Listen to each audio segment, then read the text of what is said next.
আজ তোমাদের সাথে একটা হোম রেমেডি শেয়ার করব। এটা যাদের খুব চুল পড়ছে তারাও ইউজ করে দেখতে পারো। তার জন্য 8-10টা ফুলওয়ালা লবঙ্গ, 1 চামচ চাল, 1 চামচ মেথি, 1 চামচ গুঁড়ো চা আর অ্যালোভেরার এরকম কিউব করে কেটে দেবে যাদের কাছে আছে।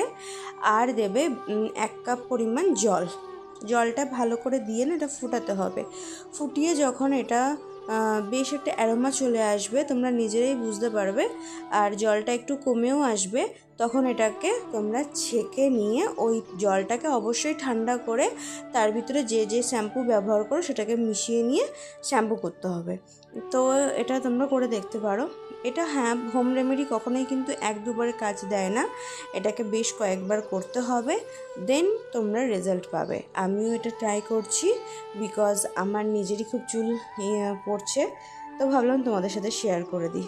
টাটা। আজ তোমাদের সাথে একটা হোম রেমেডি শেয়ার করব। এটা যাদের খুব চুল পড়ছে তারাও ইউজ করে দেখতে পারো।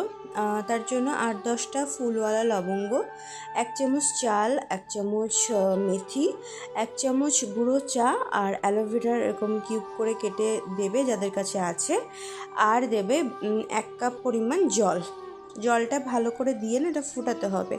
ফুটিয়ে যখন এটা বেশ একটা অ্যারোমা চলে আসবে, তোমরা নিজেরাই বুঝতে পারবে, আর জলটা একটু কমেও আসবে, তখন এটাকে তোমরা ছেঁকে নিয়ে ওই জলটাকে অবশ্যই ঠান্ডা করে তার ভিতরে যে শ্যাম্পু ব্যবহার করো সেটাকে মিশিয়ে নিয়ে শ্যাম্পু করতে হবে।